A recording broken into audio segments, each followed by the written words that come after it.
জাতীয় ক্রিকেট চ্যাম্পিয়নশিপের ম্যাচ ফি, থাকা খাওয়ার খরচে ন্যায্য পাওনা পাচ্ছে না ক্রিকেটাররা। ওই টাকায় পকেট ভারী হচ্ছে কর্মকর্তাদের।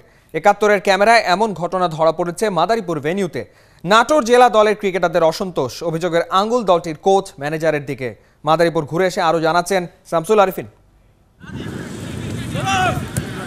মাদারীপুর ভেন্যুতে জাতীয় ক্রিকেট চ্যাম্পিয়নশিপের গ্রুপ পর্বের শেষ ম্যাচ খুলনা জেলার সাথে নাটোরের। ম্যাচের আগের দিন খুলনা অনুশীলন করলেও ন্যায্য অধিকারের দাবিতে অনুশীলন বর্জন করেছে নাটোরের ক্রিকেটাররা। ওই অসঙ্গতির খবর গেছে বিসিবির ম্যাচ পর্যবেক্ষক আমির বাবুর কাছে। ম্যানেজার, কোচ, ক্যাপ্টেনকে ডেকে তাৎক্ষণিক শুনানি করেছেন।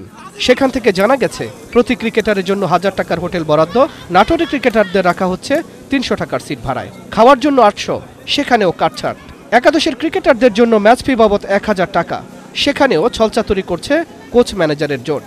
নাটোরের ম্যানেজার পর্যবেক্ষকের কাছে দোষ স্বীকার করলেও ৭১-কে বলছেন ভিন্ন কথা।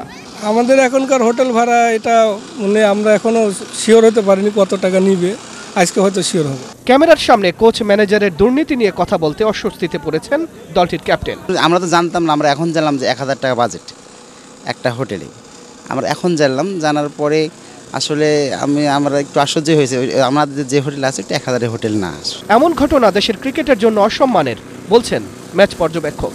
একটা ল্যাকিংস তাদের রয়েছে, দলের খেলোয়াড়দের ডেইলি অ্যালাউন্স অথবা আরও আনুষঙ্গিক কিছু সুবিধাদি তারা চেঞ্জ করেছে, যে কারণে এটি আমি তাদের জানিয়ে দিয়েছি। আপনারা যদি রাতের মধ্যে বা একদিনের মধ্যে প্রথম দিন থেকে এখানে অবস্থান করছেন, খেলোয়াড়দের হকটা যদি আপনারা মিটিয়ে না দেন, পরিশোধ না করেন, তাহলে অবশ্যই টুর্নামেন্ট কমিটির চেয়ারম্যান বরাবর আমরা এই রিপোর্টটা পাঠাবো। প্রতি জেলা দলের জন্য নির্ধারিত খরচ আগেই পাঠিয়ে দেয় বিসিবি টুর্নামেন্ট কমিটি। সেই নিয়ে ক্রিকেট বোর্ডের প্রশংসা দেশ জুড়ে। কিন্তু যাদের জন্য এই খরচ, সেই ক্রিকেটাররা তাদের ন্যায্য পাওনা ঠিকমতো পেল কিনা তার খোঁজ খবর না রাখলে তৃণমূলের ক্রিকেট উন্নয়ন বাধাগ্রস্ত হবে বলছে ক্রিকেটের মানুষেরা। শামসুল আরিফিন, ৭১, মাদারীপুর।